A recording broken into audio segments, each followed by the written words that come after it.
नमस्कार, मैं हूं अजीत सिंह और आज आपसे बात करने जा रहा हूं होमोलोगस सीरीज और क्लासिफिकेशन ऑफ ऑर्गेनिक कंपाउंड के बारे में।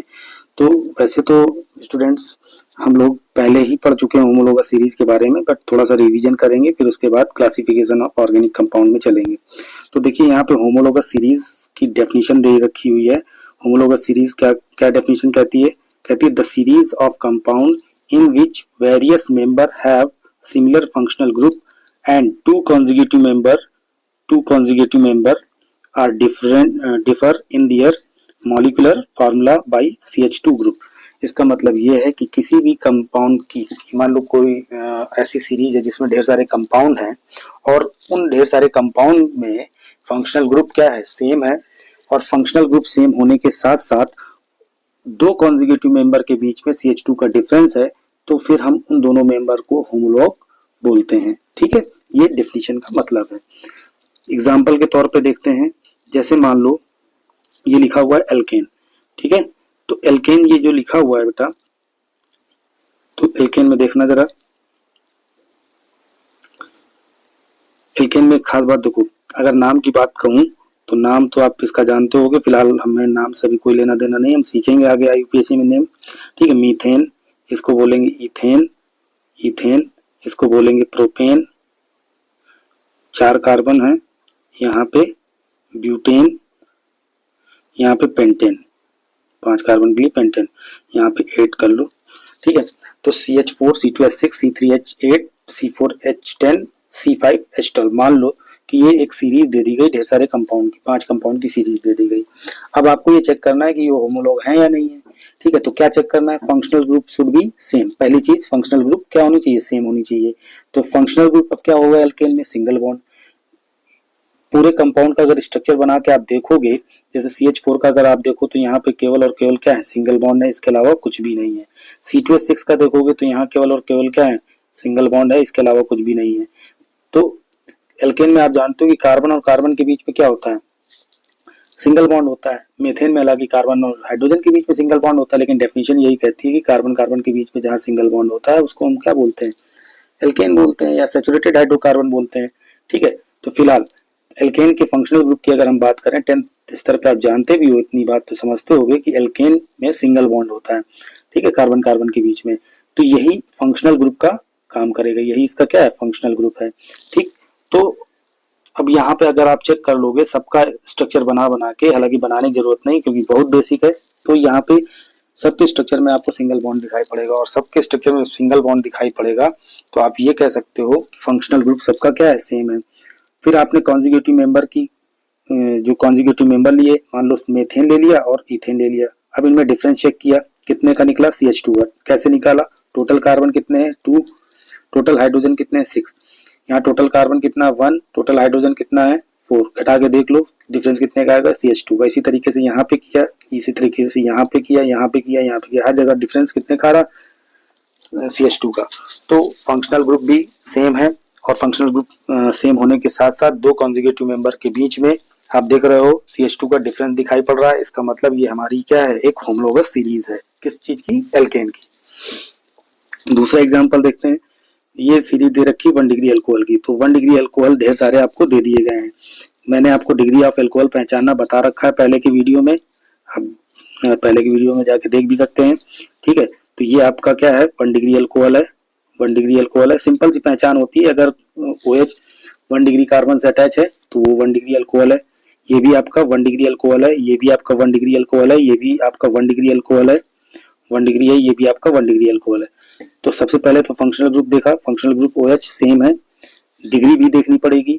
ठीक है, डिग्री आप देखोगे तो डिग्री कितनी है? 1 है, सबकी डिग्री सेम है, फंक्शनल ग्रुप सेम है। अब क्या देखना बाकी है? सिर्फ डिफरेंस। डिफरेंस देखोगे तो पहले मेंबर और दूसरे मेंबर में कितने का डिफरेंस है? CH2 का। कैसे? यहाँ total carbon 2, total carbon 2, total hydrogen 32516, 32516, 6 hydrocarbon, sorry 6 hydrogen, 6 hydrogen, 2 carbon, 1 oxygen, यहाँ पे 1 कार्बन, 4 हाइड्रोजन, 1 ऑक्सीजन। तो डिफरेंस जब निकालोगे तो कितना आएगा? CH2 का आएगा। यहाँ पे आप देख लो इसके बीच में, तो यहाँ पे एक कार्बन होगा, यहाँ पे एक कार्बन होगा, एक कार्बन यहाँ होगा, एक कार्बन यहाँ होगा, तो टोटल कार्बन 3, हाइड्रोजन 3 हाइड्रोजन यहाँ होंगे, 2 यहाँ होंगे, 3 2 5, 5 2 7 और 7 1 8, 8 हाइड्रोजन, 1 हाइड्रोजन ये रहा आपका। ठीक है, 8 हाइड्रोजन हो गए। तो जब डिफरेंस निकालोगे कितने का डिफरेंस आएगा, CH2 का आएगा। यहाँ पर भी इसी तरीके से CH2 का आएगा। टोटल कार्बन यहाँ पे कितने हैं, 1 2 3 4, तो यहाँ पे 4 कार्बन। हाइड्रोजन गिनोगे तो यहाँ पे 3, 3 2 5, 5 2 7, 7 2 9, 1 10, 10 हाइड्रोजन 1 ऑक्सीजन, तो डिफरेंस CH2 का ही निकलेगा। निकाल के देख सकते हो, यहाँ पर भी इसी तरीके से निकालोगे तो डिफरेंस CH2 का ही मिलेगा आपको। तो आप देख रहे हो कि पूरी सीरीज में फंक्शनल ग्रुप सेम है और डिफरेंस कितने का आ रहा है कॉन्जिक्यूटिव मेंबर्स के बीच में, CH2 का डिफरेंस आ रहा है। तो ये क्या है, एक प्रकार से होमोलोगस सीरीज है 1 डिग्री अल्कोहल की। ठीक है, तो ये आप समझ गए होंगे होमोलोगस सीरीज कैसे पहचानना है।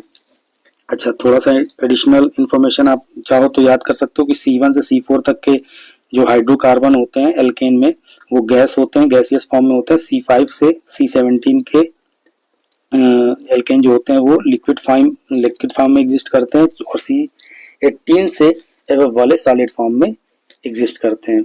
अच्छा, एक क्वेश्चन के बेस से भी आप, क्वेश्चन के आधार पर आप अगर समझना चाहो तो क्वेश्चन से भी आप समझ सकते हो। एग्जांपल मान लो, क्वेश्चन मान लो, जो भी आपको समझना हो। तो एक क्वेश्चन लिखा हुआ है, choose the correct homologue of given compound.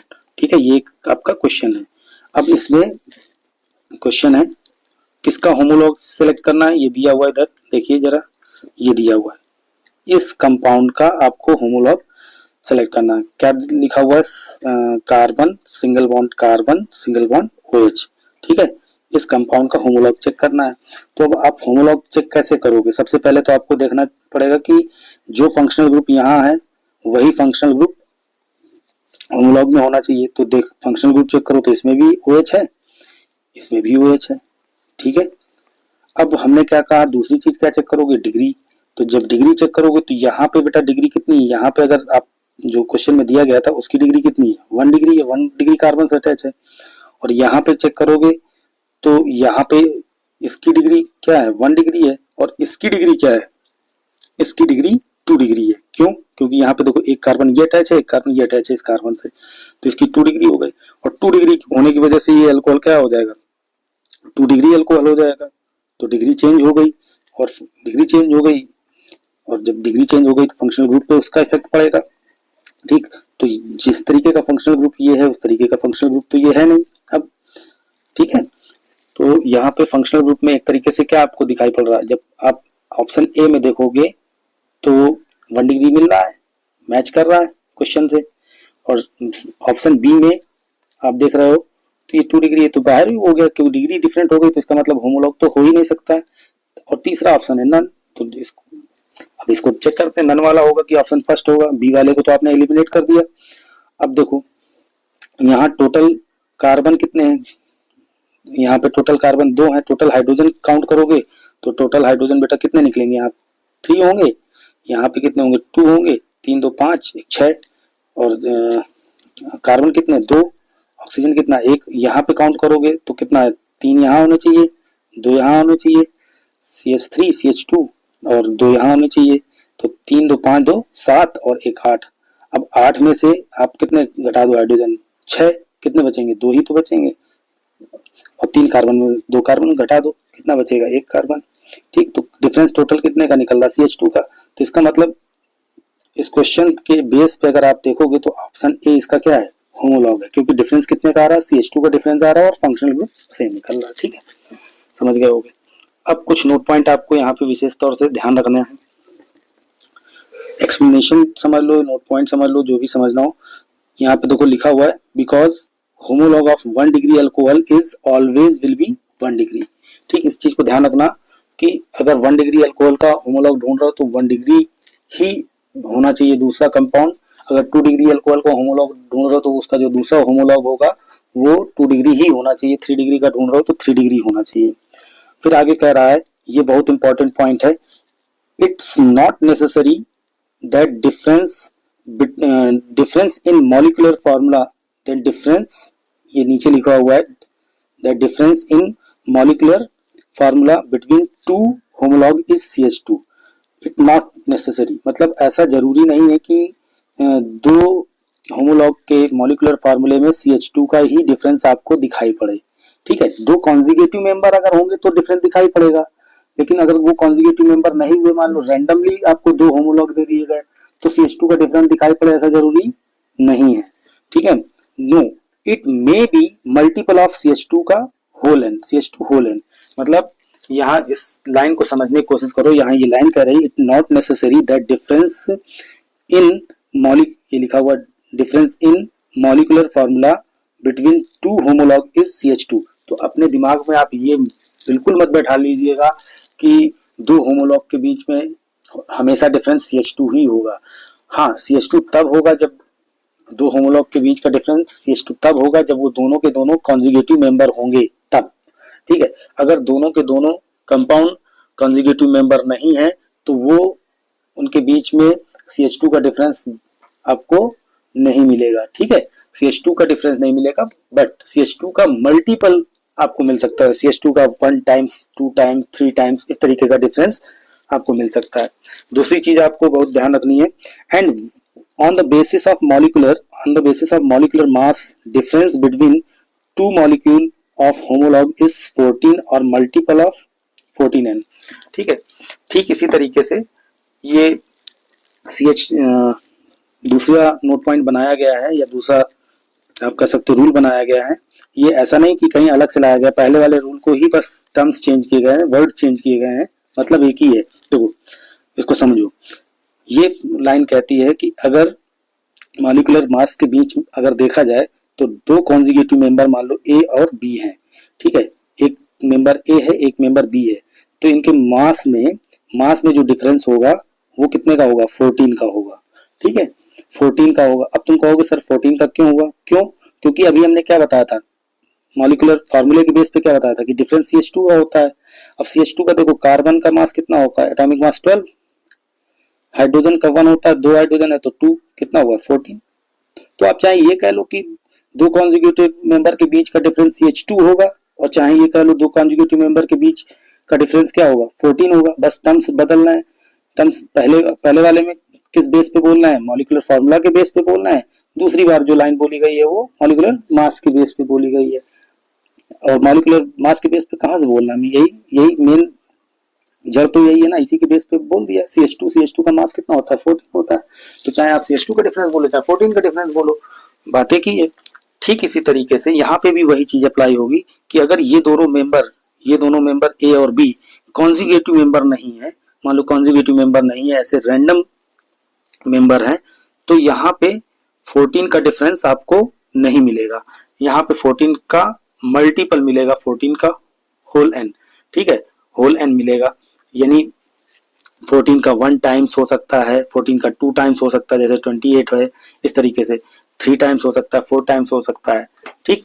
अब ये भी कहाँ से आया, क्योंकि अभी मैंने ऊपर की लाइन में आपको समझाया था कि जब कोई दो रैंडम आपको होमोलॉग दे दिए जाएंगे तो उनके बीच का जो डिफरेंस होगा CH2 का होल एन होगा। तो CH2 का होल एन को हम क्या लिख सकते हैं, 14 का होल एन लिख सकते हैं कि नहीं लिख सकते। तो वही बात है।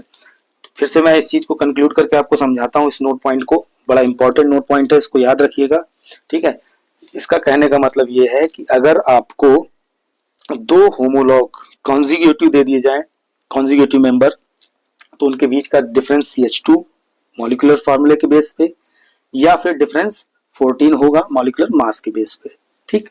अगर यही दो मेंबर कॉन्जिगेटिव नहीं हुए, बल्कि रैंडमली कोई दो मेंबर उठा के होमोलॉग दे दिए जाए आपको, तो जो डिफरेंस आएगा मॉलिक्यूलर फार्मूले के बेस पे वो CH2 का होल एन आएगा, और मॉलिक्यूलर मास के बेस पे अगर आप देखोगे तो 14 का होल एन आएगा। आई थिंक आप समझ गए होंगे, ठीक है।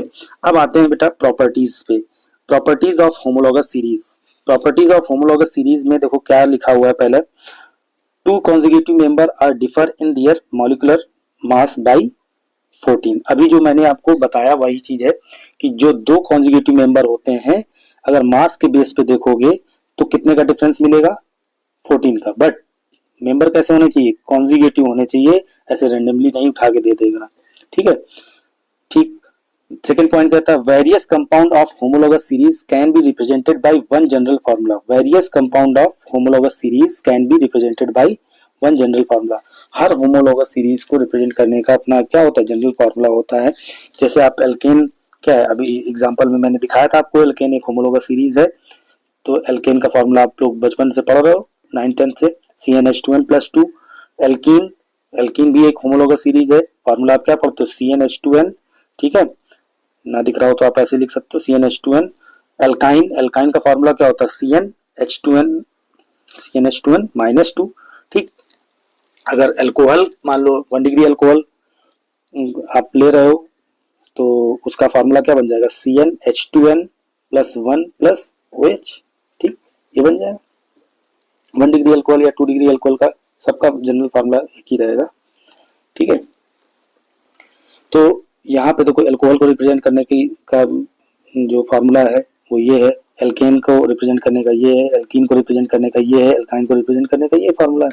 तो वही ये कह रही लाइन कि various compound of homologous series can be represented by general formula, यानी एक ही होमोलॉगस सीरीज के ढेर सारे कंपाउंड्स को अगर आप एक साथ किसी एक फॉर्मूले से रिप्रेजेंट करना चाहो, जनरल फॉर्मूले से रिप्रेजेंट करना चाहो तो आप कर सकते हो, उनका एक स्पेसिफिक जनरल फार्मूला होता है होमोलॉगस सीरीज का, ठीक है। नेक्स्ट पॉइंट कह रहा है कि various member have, third point को ध्यान दीजिएगा, कह रहा various member have almost similar chemical properties but gradually change in physical properties.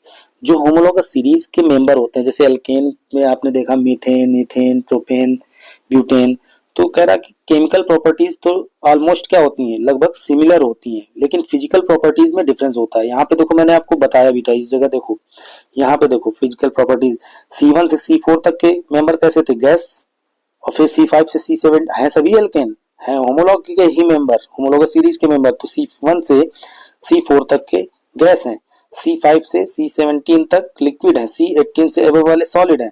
तो फिजिकल प्रॉपर्टीज इनकी चेंज हो रही कि नहीं चेंज हो रही, बट केमिकल प्रॉपर्टीज चाहे वो C1 वाला हो चाहे वो C18 वाला हो, लगभग मैच करती हुई उनकी केमिकल प्रॉपर्टीज होती है, ठीक है।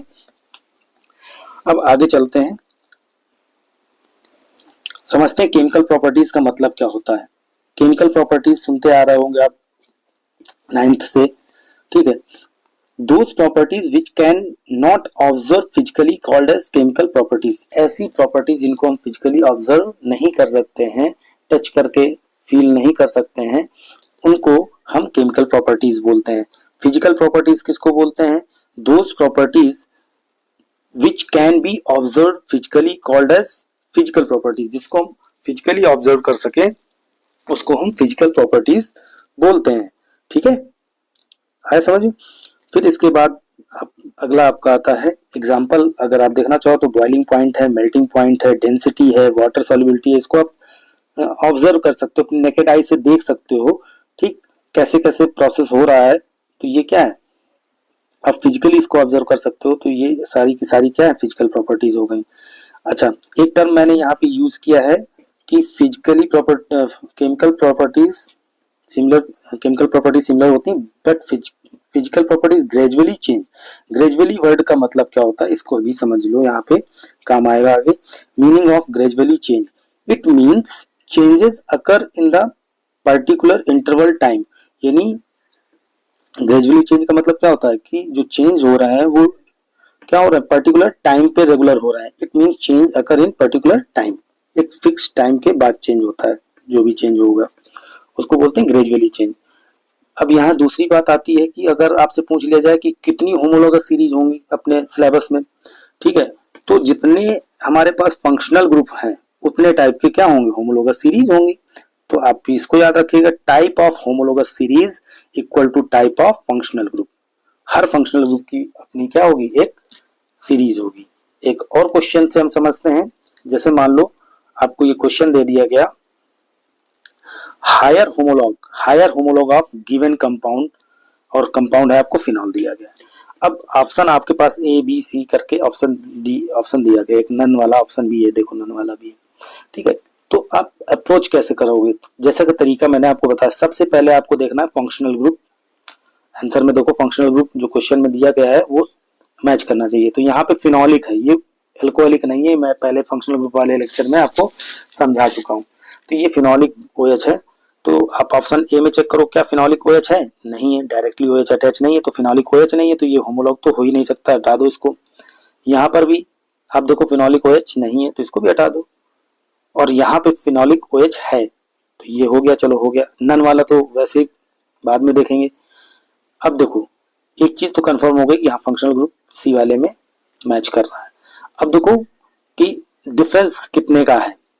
अब जब डिफरेंस निकालते हो ना तो डिफरेंस ये ध्यान रखना, CH2 का डिफरेंस हमेशा दिमाग में मत रखना। अगर ये वाला मेंबर और ये वाला मेंबर अगर कंजुगेटिव मेंबर होंगे तो CH2 का डिफरेंस निकलेगा, अगर कंजुगेटिव मेंबर नहीं होंगे तो CH2 का होल एन निकलेगा। ठीक है, तो देखते हैं CH2 का होल एन निकलता है, कितना निकलता है। तो यहाँ पर एक कार्बन, यहाँ पे एक कार्बन, एक कार्बन यहाँ, एक कार्बन यहाँ, एक कार्बन यहाँ, 6 कार्बन यहाँ भी है। ठीक है, 6 कार्बन है। हाइड्रोजन अगर चेक करोगे तो एक हाइड्रोजन यहाँ पे, एक हाइड्रोजन यहाँ, यहाँ पे हाइड्रोजन नहीं होगा, 4 वैलेंसी ऑलरेडी, यहाँ हाइड्रोजन, यहाँ पे हाइड्रोजन एक, और एक हाइड्रोजन यहाँ। तो टोटल हाइड्रोजन कितने, 1 2 3 4 5 और ये 6 हाइड्रोजन। कार्बन कितने, 6, हाइड्रोजन कितने, 6, ऑक्सीजन कितना, 1। अब यहाँ जरा चेक करो, एक carbon, 2 carbon, 3 carbon, 4 carbon, 5 carbon, 6 carbon. और अगर सर्किल लगा हुआ तो इसका मतलब alternate pi bond, alternate pi bond, तो यहाँ पे एक हाइड्रोजन होगा, यहाँ पे एक हाइड्रोजन होगा, 1 2 3 4, यहाँ पे होगा नहीं, 4 हाइड्रोजन ये और 3 हाइड्रोजन ये, 4 3 7, एक हाइड्रोजन ये, 8, टोटल हाइड्रोजन 8 हो गए। कार्बन कितने हैं, एक कार्बन और 6 कार्बन ये, 7 कार्बन हो गए। ऑक्सीजन कितना, 1। तो अब दोनों का डिफरेंस निकाल लो बेटा, कितने का आ रहा है, दोनों का डिफरेंस CH2 का ही तो आ रहा है। ठीक है, तो मैंने ये बताया कि डिफरेंस हमेशा अपने दिमाग में CH2 का मत रखना, आ जाए अच्छी बात है, अगर दोनों नेक्स्ट होमो मतलब कॉन्जुगेटिव मेंबर होंगे तो डिफरेंस CH2 का आ ही जाएगा। ठीक है, या दोनों नेक्स्ट होमोलॉग होंगे तो CH2 का डिफरेंस आ ही जाएगा। ठीक है, और अगर नेक्स्ट होमोलॉग नहीं होंगे तो CH2 का डिफरेंस नहीं आएगा। कितना आएगा, CH2 का होल एन आएगा। यहाँ क्वेश्चन से ही समझ में आ रहा, higher homolog of given compound.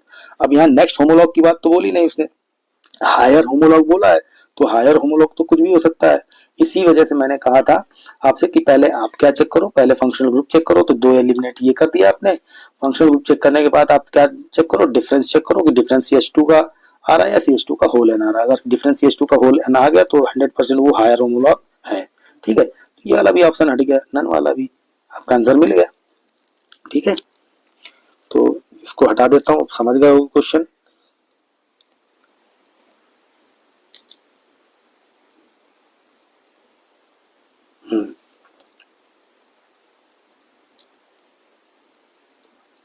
इसको भी हटा देता हूँ। यहाँ एक्सप्लेन भी देखो कर दिया है, it is not phenolic OH, इस वजह से इसको एलिमिनेट किया, इट इज ईथर, इस वजह से इसको एलिमिनेट कर दिया। अब क्लासिफिकेशन ऑफ ऑर्गेनिक कंपाउंड में आते हैं। तो देखो ढेर सारे मैंने यहाँ पे ऑर्गेनिक कंपाउंड बना रखे हैं। ठीक है, एक ये बना हुआ है, ठीक, ये 4 कार्बन स्ट्रेट लाइन में है, यहाँ भी 4 कार्बन है, यहाँ पे भी 4 कार्बन है, एक डबल बॉन्ड है, ट्रिपल बॉन्ड है, 4 कार्बन ट्रिपल बॉन्ड यहाँ साइक्लिक फॉर्म में आपको बना रखे हैं। ठीक है, तो अब ये ढेर सारे कंपाउंड मैंने बना दिए हैं। अब किसको क्या कहते हैं, कैसे क्लासिफाई करेंगे, ये आगे हम सीखते हैं। ठीक है, ये सारे के सारे क्या है, ऑर्गेनिक कंपाउंड है। अब देखो आगे देखते हैं क्लासिफिकेशन ऑफ ऑर्गेनिक कंपाउंड। तो हमने डिवाइड किया 2 पार्ट्स में। ये देखो ये आपका डिवाइडेशन है, open chain compound and close chain compound. Open chain compound और close chain compound. Open chain compound का मतलब ऐसे कंपाउंड जिनकी कार्बन चेन क्या ओपन हो, जैसे ये देखो ये वाले, ये सब के सब ओपन चेन है, ये ओपन चेन है, ये ओपन चेन है, ये ओपन चेन है। ठीक, तो ये सब ओपन चेन कंपाउंड है। और दूसरा आता है close chain compound. Close chain compound जिनके those compound which have close end, यानी ऐसे कंपाउंड जिनके एंड्स क्या है, क्लोज हो, उनको क्लोज चेन कंपाउंड बोलते हैं। ये सारे के सारे क्या है, क्लोज चेन कंपाउंड है। ठीक, समझ गए। अब ओपन चेन कंपाउंड को अगर दूसरा नाम हम दें तो हम लोग इसको असाइक्लिक कंपाउंड भी बोलते हैं। इसको एक और नाम देते हैं एलिफैटिक कंपाउंड भी बोल सकते हो। ठीक, और इसको सब डिवाइड किया जाता है सैचुरेटेड, सैचुरेटेड और अनसैचुरेटेड में, सैचुरेटेड और अनसैचुरेटेड में। ठीक है, और सैचुरेटेड वालों का एग्जाम्पल के तौर पे आप लिख सकते हो एल्केन। एल्केन क्या है, सैचुरेटेड है। अनसैचुरेटेड में क्या आ जाएंगे, एल्कीन और एल्काइन। ठीक, सैचुरेटेड ऑर्गेनिक कंपाउंड किसको बोलते हैं? ऐसे ऑर्गेनिक कंपाउंड जिनमें कार्बन कार्बन के बीच में क्या हो, सिंगल बॉन्ड एग्जिस्ट करता हो, केवल कहीं भी डबल बॉन्ड ना हो, तो उसको सैचुरेटेड ऑर्गेनिक कंपाउंड बोलेंगे। ठीक है। और अनसैचुरेटेड ऑर्गेनिक कंपाउंड किसको बोलेंगे? जिसमें ऐसे ऑर्गेनिक कंपाउंड जिसमें कार्बन कार्बन के बीच में कोई क्या हो, डबल बॉन्ड हो, उसको अनसैचुरेटेड ऑर्गेनिक कंपाउंड बोल देंगे। जैसे मान लो फॉर एग्जांपल अगर मैं ऐसे लिख दूं CH3 CH2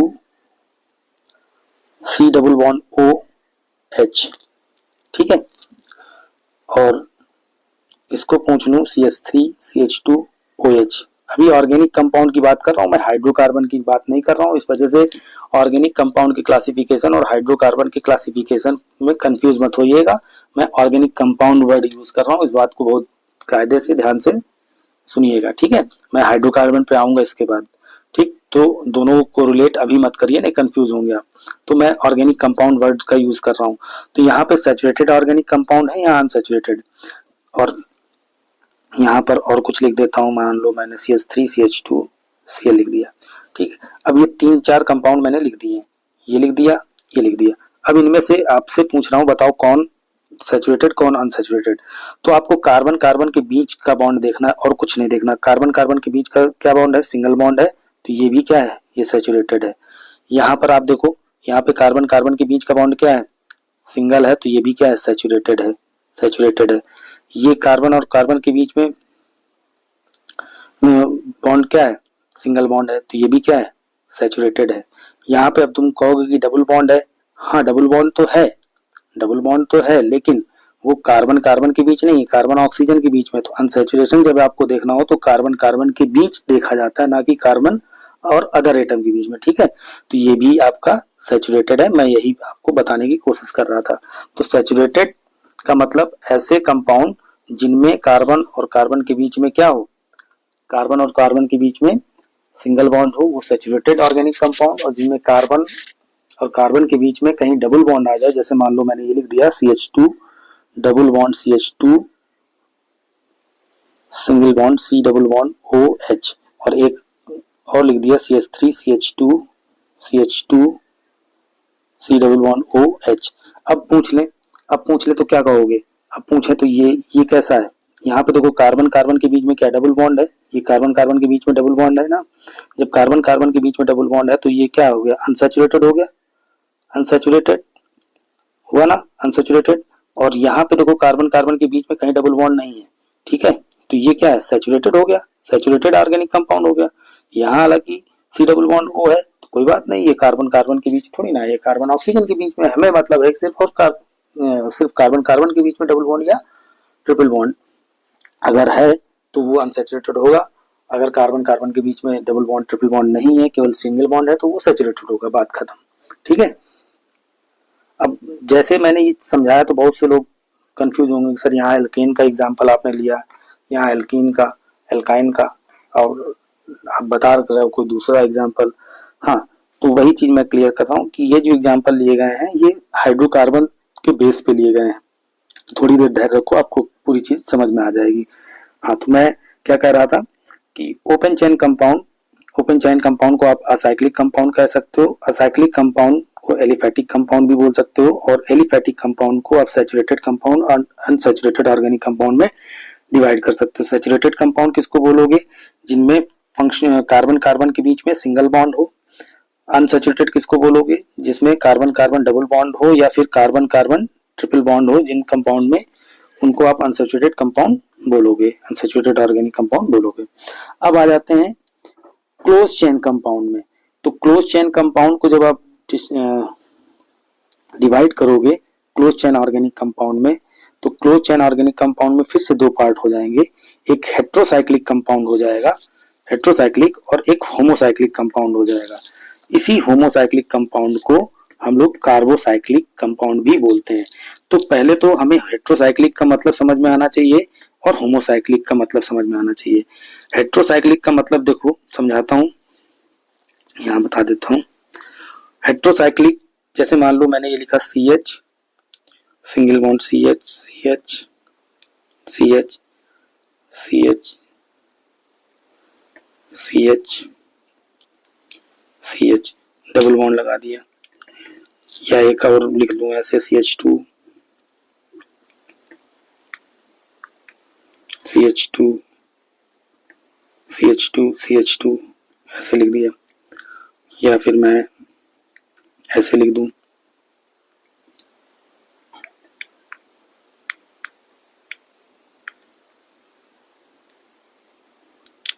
CH CH CH ओ, इस तरीके से लिख दो। ठीक है, तो अब देखो जरा, यहाँ पे मैंने कहा कि जो क्लोज चेन कंपाउंड होते हैं दो टाइप में डिवाइड हो जाएंगे, एक हेट्रोसाइक्लिक और होमोसाइक्लिक। अब यहाँ पे जरा देखो, तीन कंपाउंड मैंने बनाए हैं, तीन में से आप ये जरा देखो, इसमें केवल और केवल carbon hydrogen carbon hydrogen carbon hydrogen carbon hydrogen और कुछ नहीं है। इसमें देखो carbon hydrogen carbon hydrogen carbon hydrogen carbon hydrogen, और इसके अलावा कुछ भी नहीं है। तो ऐसे कंपाउंड जिनमें कार्बन हाइड्रोजन के अलावा कोई भी एटम इन्वॉल्व ना हो उनको हम होमोसाइक्लिक बोलते हैं। क्या बोलते हैं? होमोसाइक्लिक बोला जाता है उनको। क्या बोलेंगे? होमोसाइक्लिक बोलेंगे। ठीक है, होमोसाइक्लिक का मतलब समझ में आ गया होगा।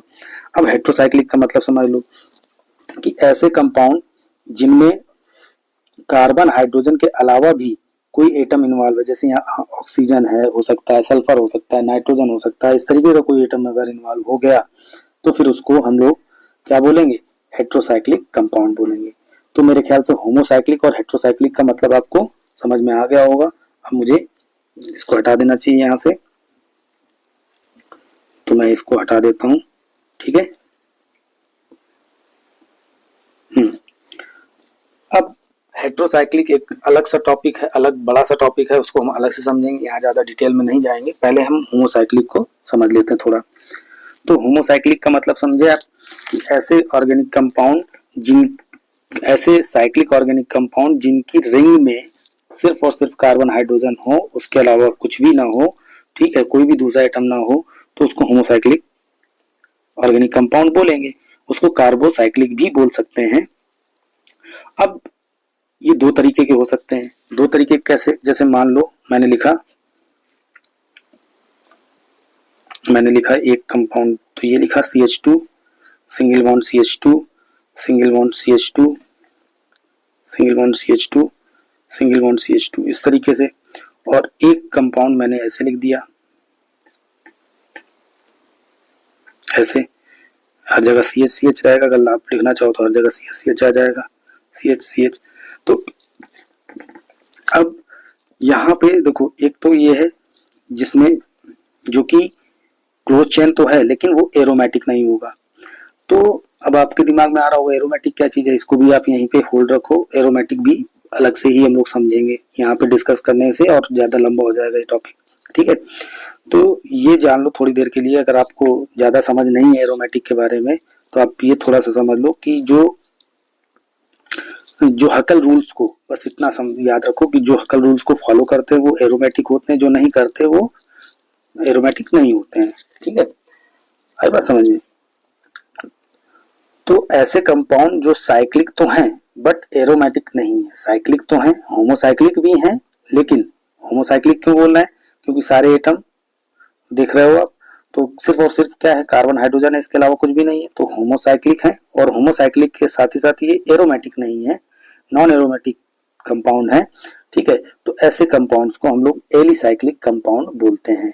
और एलिसाइक्लिक कंपाउंड की जो प्रॉपर्टीज होती है वो एलिफैटिक कंपाउंड ये लिखा था हमने, एलिफैटिक कंपाउंड से मिलती जुलती होती है। बस फर्क क्या होता है एलिसाइक्लिक और एलिफैटिक में? एलिफैटिक और एलिसाइक्लिक में फर्क सिर्फ इतना रहता है कि इनकी जो कार्बन चेन है ये क्या रहेगी? क्लोज रहेगी, और इनकी कार्बन चेन क्या होती है? ओपन रहती है। ठीक है, बाकी कैरेक्टर्स लगभग लगभग एक ही जैसे शो करते हैं। ठीक है, इसी वजह से इसका नाम क्या पड़ गया? एलिसाइक्लिक। एली का मतलब एलिफैटिक, एली का मतलब एलिफैटिक जैसा, साइक्लिक मतलब क्लोज। या जैसे यहाँ पे एलिफैटिक ओपन चेन कंपाउंड को कहा तो यहाँ एलिसाइक्लिक बोल दिया, यानी एलिफैटिक क्लोज चेन कंपाउंड। इस वजह से इसका एक नाम पड़ गया एलिसाइक्लिक। ठीक है, और दूसरा टाइप होता है एरोमेटिक। तो एरोमेटिक को भी हम डिटेल में समझेंगे, यहाँ पे डिस्कस नहीं करेंगे। तो होमोसाइक्लिक के बारे में मैंने बताया, होमोसाइक्लिक का मतलब क्या होता है और होमोसाइक्लिक कितने टाइप के हो सकते हैं। एलिसाइक्लिक और एरोमेटिक, दो टाइप के हो सकते हैं। एलिसाइक्लिक, अब आपको लग रहा हो कि सर हम कैसे पहचानेंगे कौन एलिसाइक्लिक है कौन एरोमेटिक है। तो बेटा अभी तो नहीं पहचान पाओगे, जब आप एरोमेटिक पढ़ लोगे तो एरोमेटिक जहां आपको आने लगा तो आप आसानी से पहचान लोगे कि ये एरोमेटिक है ये एलिसाइक्लिक है।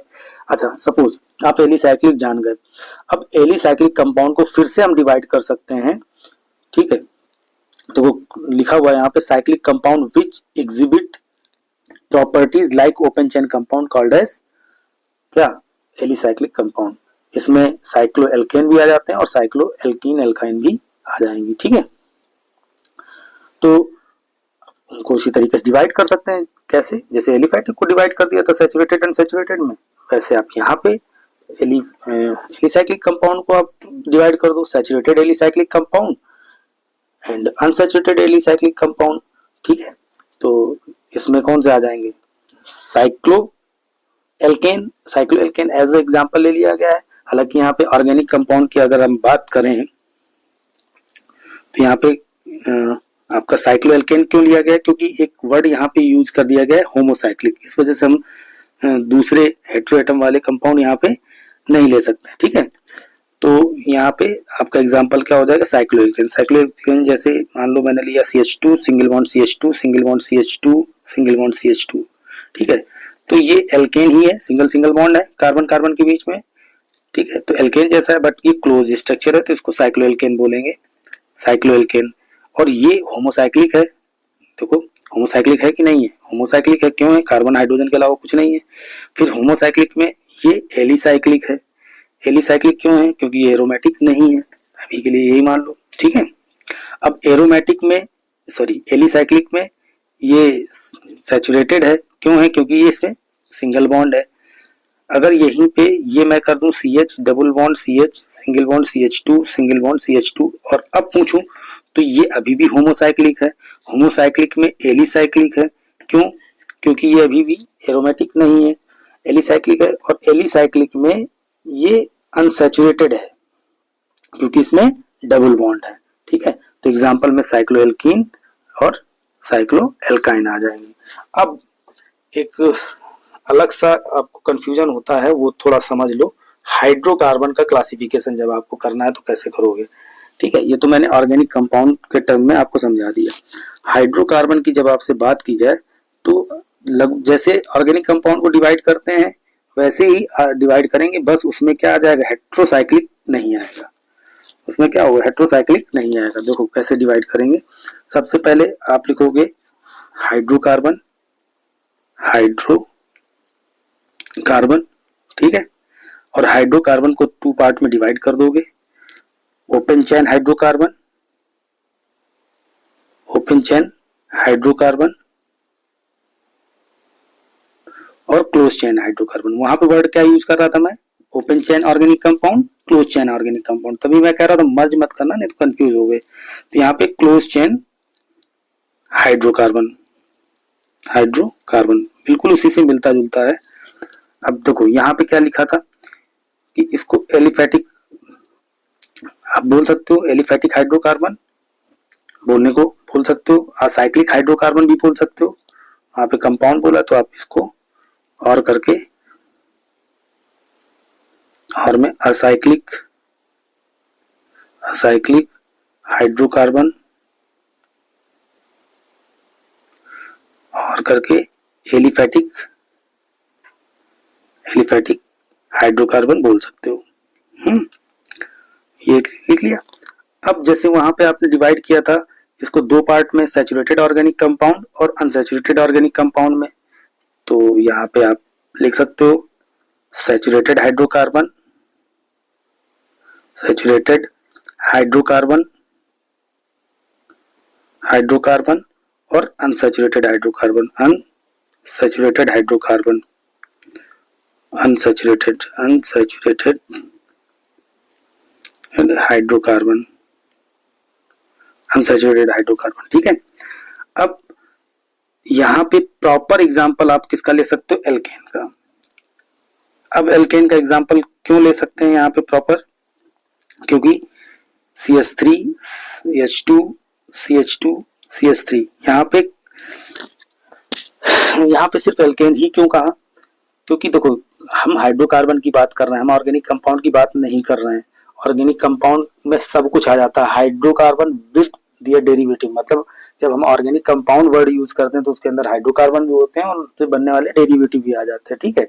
तो वहां हम एग्जाम्पल चेंज भी कर सकते हैं, जैसे यहाँ पे एग्जाम्पल लिखा तो था एल्केन, लेकिन मैंने जो एग्जाम्पल तुमको समझाए थे वो एल्केन वाले समझाए नहीं थे, वो दूसरे एग्जाम्पल लेके समझाए।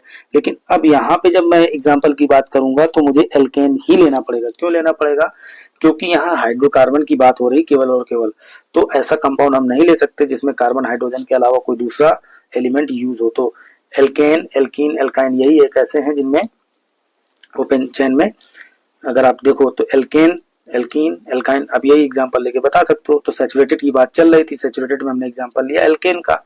एल्केन मैं पहले ही बता चुका हूँ एल्केन किसको बोलते हैं, जिनमें कार्बन और कार्बन के बीच में क्या हो, सिंगल बॉन्ड हो, उनको आप एल्केन बोलोगे, ठीक है। उनको क्या बोलोगे, एल्केन बोलोगे, ठीक है।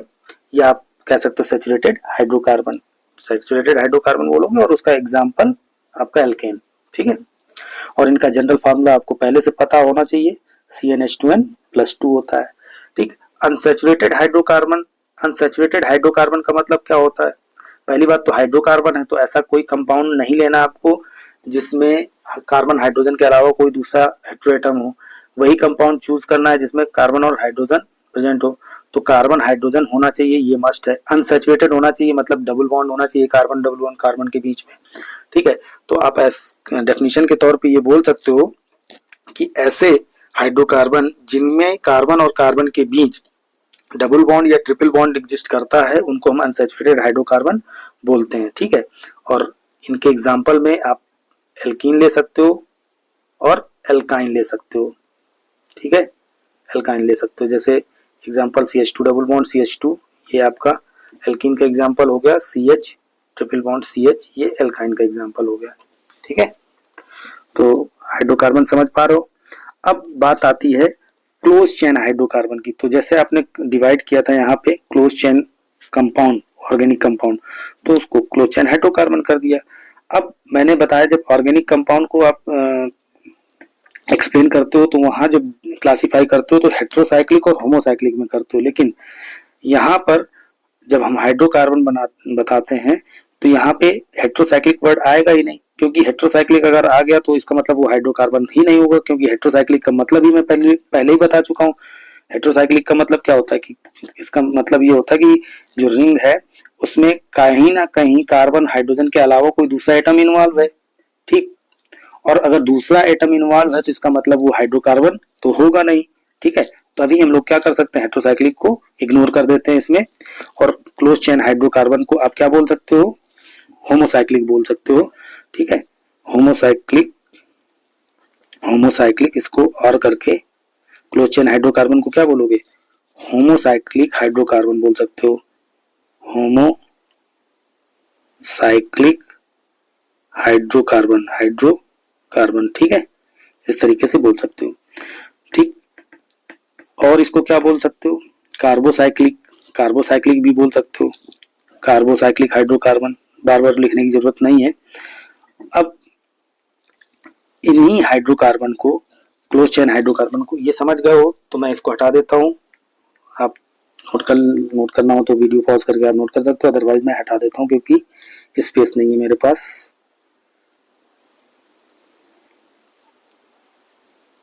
ठीक है, तो ये वाला तो मैंने एक्सप्लेन कर दिया पार्ट, तो अब इसकी जरूरत नहीं है हमको, तो ये मैं हटा देता हूँ यहाँ से, ये हटा देता हूँ। अब जब हम इसको डिफाइन कर रहे हैं क्लोज हाइड्रोकार्बन को, तो मैंने क्या कहा, इसको आप होमोसाइक्लिक हाइड्रोकार्बन भी बोल सकते हो, और क्या बोल सकते हो आप बोलने को, इसको कार्बोसाइक्लिक भी बोल सकते हो। चलो कार्बोसाइक्लिक भी लिखना चाहो तो कार्बोसाइक्लिक बोल सकते हो, कार्बोसाइक्लिक, हालांकि बोलने की जरूरत नहीं है, कार्बोसाइक्लिक हाइड्रोकार्बन, कार्बोसाइक्लिक हाइड्रोकार्बन, ठीक है। क्लोज चेन हाइड्रोकार्बन सफिशिएंट था, बट मैंने बताने के लिए आपको बता दिया और कोई खास जरूरत नहीं है इसकी। अब एलिसाइक्लिक और एरोमेटिक में इनको डिवाइड कर सकते हैं, इनको भी हम डिवाइड कर सकते हैं 2 पार्ट में, जैसे वहां कंपाउंड को डिवाइड किया था वैसे यहाँ पे हाइड्रोकार्बन को भी डिवाइड कर सकते हैं। किसमें, दो तरीके के कंपाउंड में, दो तरीके के हाइड्रोकार्बन में, नॉट कंपाउंड। तो आपका हो गया एरोमेटिक और एक हो गया एलिसाइक्लिक। ठीक है, एलिसाइक्लिक हाइड्रोकार्बन, हाइड्रोकार्बन और एरोमेटिक हाइड्रोकार्बन में डिवाइड कर सकते हो, एरोमेटिक हाइड्रोकार्बन में डिवाइड कर सकते हो। ठीक है, और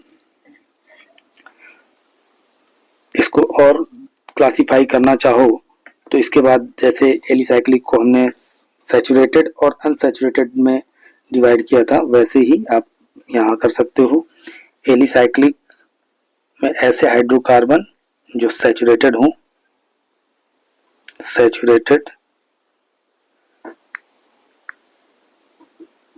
saturated alicyclic hydrocarbon, cyclic hydrocarbon.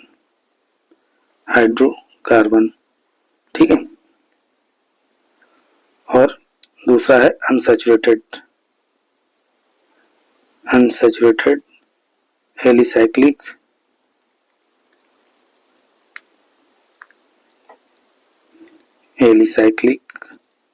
Hydrocarbon. ठीक, इस तरीके से आप कर सकते हो। तो अब यहाँ पे देखो, सैचुरेटेड एलिसाइक्लिक हाइड्रोकार्बन का मतलब क्या हुआ। सैचुरेटेड का मतलब यहाँ पे जैसे मान लो मैंने लिखा, ये लिख दिया। ठीक, तो यहाँ पे देखो कोई भी डबल बॉन्ड का यूज नहीं किया। ठीक, हर जगह CH2 है, यहाँ CH2 कोई डबल बॉन्ड नहीं है, कुछ भी नहीं यूज किया। तो ये सब क्या है, ये एलिसाइक्लिक सैचुरेटेड हाइड्रोकार्बन है। ठीक, अगर मान लो मैं यहीं पे ऐसे लिख देता, ऐसे, तो ये अनसैचुरेटेड एलिसाइक्लिक हाइड्रोकार्बन हो जाता। अगर मैं यहाँ पे मान लो ऐसे कर देता, इस तरीके से ट्रिपल बॉन्ड यूज कर देता, तो ये भी अनसैचुरेटेड एलिसाइक्लिक हाइड्रोकार्बन हो जाता, क्योंकि ट्रिपल बॉन्ड यूज हो रहा है। ठीक है, तो और एरोमेटिक हाइड्रोकार्बन जो कि होमोसाइक्लिक हो, तो उसका एग्जांपल आप ये दे सकते हो, बेंजीन सबसे अच्छा एग्जांपल है, बेंजीन। इसमें देखो कार्बन हाइड्रोजन प्रेजेंट है। ठीक है, कार्बन हाइड्रोजन के अलावा कुछ भी नहीं है। तो सबसे पहले तो ये होमोसाइक्लिक है, होमोसाइक्लिक हाइड्रोकार्बन है। होमोसाइक्लिक में कौन सी कैटेगरी है, ये एलिसाइक्लिक या एरोमेटिक कैटेगरी है।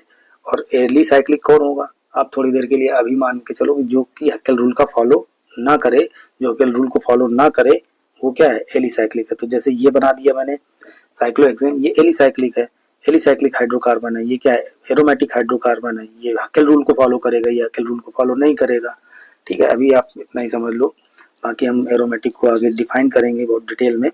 ठीक है, तो एलिसाइक्लिक कब बोलेंगे, एरोमेटिक कब बोलेंगे, समझ गए। अब एलिसाइक्लिक को डिवाइड करना किस तरीके से, सैचुरेटेड और अनसैचुरेटेड में, वो भी मैंने बता दिया कि अगर एलिसाइक्लिक के अंदर कोई भी सिंगल बॉन्ड, केवल और केवल सिंगल बॉन्ड दिखाई पड़ रहा है तो सैचुरेटेड एलिसाइक्लिक हाइड्रोकार्बन, अगर डबल बॉन्ड दिखाई पड़ रहा है, ट्रिपल बॉन्ड दिखाई पड़ रहा है तो अनसैचुरेटेड। मेरे ख्याल से आपको क्लासिफिकेशन पूरा समझ में आ गया होगा कि कैसे करना है क्लासिफिकेशन हाइड्रोकार्बन का और कैसे करना है ऑर्गेनिक कंपाउंड का। ठीक है, तो ये सब मैं हटा देता हूँ, आपको लिखना हो तो आप लिख सकते हो, बाकी कोई जरूरत नहीं है। ये सिर्फ मैंने इसलिए बताया ताकि आपको कंफ्यूजन ना हो दो टर्म के बीच में कि सर क्लासिफिकेशन ऑफ हाइड्रोकार्बन कैसे करेंगे और क्लासिफिकेशन ऑफ ऑर्गेनिक कंपाउंड जब पूछता है तब क्या लिखेंगे। ठीक है, दोनों में बहुत सिमिलरिटी होती है, बस ऐसे याद रखो। आप एक का याद कर लो, एक चीज याद कर लो, क्लासिफिकेशन ऑफ ऑर्गेनिक कंपाउंड। आपको हाइड्रोकार्बन का क्लासिफिकेशन अलग से याद करने की जरूरत नहीं है। ठीक है, क्लासिफिकेशन ऑफ ऑर्गेनिक कंपाउंड याद कर लो, ये बस ओपन चेन जहां कंपाउंड लिखा है वहां पे हाइड्रोकार्बन करते चले जाओ ना, और कुछ नहीं करना है। देख रहे हो ना, सिर्फ हाइड्रोकार्बन करते चले जाना और कुछ भी नहीं करना है बस। और क्या करना, हेटेरोसाइक्लिक को गायब कर देना। जब आपसे कहा जाए क्लासिफिकेशन करो किसका, हाइड्रोकार्बन का, तब। बाकी अगर ऑर्गेनिक कंपाउंड बोलता है तो आप ऑर्गेनिक कंपाउंड का क्लासिफिकेशन इसी तरीके से कर सकते हो। फिर आगे कुछ और चीजें हम सीख लेते हैं जो कि हमारे नेमिंग सिस्टम में काम आएंगी, कॉमन नेमिंग में। Common naming for saturated hydrocarbon में एन का मतलब क्या होता है, एन कई बार आपको लिखा मिलेगा n. N it is used for state unbranched carbon chain. N कहाँ यूज होगा? हमेशा स्ट्रेट अनब्रांच्ड कार्बन चेन के लिए यूज होगा। जैसे ये CH4 लिखा है, मीथेन लिखा है, मीथेन में तो एन नहीं यूज करते हैं, इथेन में भी नहीं यूज करेंगे, प्रोपेन में भी नहीं यूज करेंगे। एन का शुरुआत कहाँ से करेंगे? ब्यूटेन से। N butane, n pentane, n hexane. ठीक, ये याद रखने की जरूरत है आपको। Branching started from fourth carbon containing chain, यानी carbon chain left during moving from one end to another end, then it is called branch compound. Branch compound कब बोलते हैं? ब्रांच कंपाउंड जब बोलेंगे जब आप क्या कर रहे हो, कोई कार्बन छूट जाए, आप मूव कर रहे हो from one carbon to another carbon, one end to another end move कर रहे हो, और कोई कार्बन वहां पे नंबरिंग करने से छूट जाए तो उसको बोलते हो आप ब्रांच्ड कंपाउंड। ठीक है, तो जो एन वर्ड यूज होता है, एन अल्फाबेट यूज होता है, वो यूज होता है किसके लिए? अनब्रांच्ड कार्बन चेन के लिए। तो अगर कोई अनब्रांच्ड कार्बन चेन है, ठीक, तो उसके सामने आपको एन लगाना पड़ेगा, उसके नाम से पहले एन का यूज करते हैं। और ये यूज फोर्थ कार्बन के बाद से शुरू होता है, यानी फोर्थ कार्बन से फिफ्थ कार्बन, फिफ्थ कार्बन, इस तरीके से पहले फोर्थ से स्टार्ट होगा, फोर्थ, फिफ्थ, सिक्स, इस तरीके से। ठीक है, आइसो, आइसो वर्ड का यूज कहाँ होगा? Iso if one methyl group is present on second carbon is called as iso। अब आइसो कहाँ लगेगा ये चीज ध्यान रखना। सबसे पहले पेरेंट चेन की जब आप नंबरिंग करते हो, कोई लॉन्गेस्ट चेन ढूंढते हो, उसकी नंबरिंग करते हो, तो अगर सेकेंड कार्बन पर आपको क्या मिल जाए? मिथाइल मिल जाए, ठीक, तो आप उसको उसके नाम के आगे क्या लगा सकते हो? Iso butane, sorry iso group लगा सकते हो, नॉट ब्यूटेन। यहाँ 4 कार्बन है तो आइसो ब्यूटेन बोला जा रहा है। तो इसका लिखने का तरीका ये होता है कि सेकेंड कार्बन पे अगर CH3 है तो पहले आइसो लिखो, फिर टोटल नंबर ऑफ कार्बन जितने हैं उसके लिए वर्ड रूट लिखो और एन जोड़ दो, ब्यूटेन, आइसो ब्यूटेन। ठीक है, एन क्यों लिखा है? क्योंकि सिंगल बॉन्ड है, इस वजह से। यहाँ पर देखो, जैसे यहाँ पे आप देखो 1 2 3 4 कार्बन की लॉन्गेस्ट कार्बन चेन सिलेक्ट की, पेरेंट चेन, और उसके सेकेंड कार्बन पे दूसरा कार्बन ऐड है, तो भी इसके नाम के आगे क्या लिखा? आइसो। 5 कार्बन है टोटल, तो क्या लिख दिया? पेंटेन। इसी तरीके से यहाँ देखो 1 2 3 4 5 कार्बन की लॉन्गेस्ट चेन, उसके सेकेंड कार्बन पे कार्बन अटैच है, तो इसको हमने क्या बोला? आइसो हेक्सेन बोला। ठीक है, यहाँ पे ये वाला वेरी इंपॉर्टेंट केस बन जाता है, बहुत बहुत इंपॉर्टेंट, इसको स्टार लगा लेना। ठीक, आइसो ऑक्टेन, नाम में क्या लिखा हुआ है? आइसो। तो तुम्हारे दिमाग में क्या हो रहा होगा? तुम्हारे दिमाग में ये आ रहा होगा कि भाई सबसे लॉन्गेस्ट चेन कितने की बना लें? 1 2 3 4 5 6 7, 1 2 3 4 5 6 और 7 कार्बन की लॉन्गेस्ट चेन बना लें, और इसके सेकेंड कार्बन पे क्या जोड़ दें? 1 कार्बन जोड़ दे, टोटल कार्बन 8 हो गए, और सेकेंड कार्बन पे 2 3 4 5 6 7, सेकेंड कार्बन पे दूसरा कार्बन अटैच हो गया, तो आइसो हो गया, और टोटल कार्बन कितने हैं? 8 है, तो इसका नाम हो गया आइसो ऑक्टेन। यही आएगा दिमाग में, बट ऐसा नहीं है। ये इस वाले जो रूल हम लोग पढ़ रहे हैं उसका एक्सेप्शन है, इसी वजह से मैं कह रहा हूँ इसका स्ट्रक्चर आपको याद रखना पड़ेगा। ठीक है, इसको कैसे ध्यान रखना? इसको ऐसे ध्यान रखना कि जो स्टेट चेन होती है, जो पेरेंट चेन होती है, वो 5 कार्बन की रहती है, 1 2 3 4 5 कार्बन की, और दोनों तरफ से सेकेंड कार्बन पे एक मिथाइल ग्रुप यानी एक कार्बन, इस तरीके से एक कार्बन, इसको आप ऐसे बना दो, 5 कार्बन की एक चेन, 1 2 3 4 5, और दोनों तरफ से एक कार्बन इधर, एक कार्बन इधर, ऐसे लगा लो, और एक किसी एक कार्बन पे एक और कार्बन ऐसे जोड़ दो, किसी एक सेकेंड कार्बन पे, तो मतलब सेकेंड कार्बन पे 2 कार्बन, किसी एक एंड से जाओ, उसके सेकेंड कार्बन पे 2 कार्बन, और दूसरे एंड के सेकेंड कार्बन पे 1 कार्बन ऐड कर दो, बस आपका बन जाएगा क्या? Iso octane. और इसको पेट्रोल भी बोलते हैं, ये पेट्रोल का फार्मूला होता है। It is exception of above rule, जो हम लोगों ने आइसो रूल पढ़ा उसका एक क्या है? ये एक्सेप्शन है। ठीक, और एक इंफॉर्मेशन यहाँ दी गई है, for the formation of isoalkane we take n-1 number of carbon atom in parent chain where n equal to total number of carbon in alkane. ठीक है, तो अगर आपसे पूछ लिया जाए कि हमें आइसोपेंटेन बनाना है, ठीक, आइसोपेंटेन बनाना है, कितने कार्बन होने चाहिए पेरेंट चेन में? तो कितने होने चाहिए? n-1। n-1 मतलब n कितना टोटल कार्बन कितना? 5 का चाहिए, तो n की वैल्यू रख दो 5, n की वैल्यू क्या कर दोगे? यहाँ पे n की वैल्यू कर दोगे 5, तो n-1 कितना हो गया, n-1 हो गया ये 4, ठीक है। n की वैल्यू 5 है, अगर n की वैल्यू 5 है तो n-1 कितना हो गया 4 कार्बन पैरेंट चेन में बना दिया हमने, 1 2 3 4 4, और एक कार्बन को आपने सेकेंड कार्बन पे अटैच कर दिया, बन गया आपका, ठीक है। तो आज के लिए इतना सफिशिएंट है। आगे हम लोग कल से IUPAC नेमिंग या IUPAC नोमेनक्लेचर कंटिन्यू करेंगे। Thank you.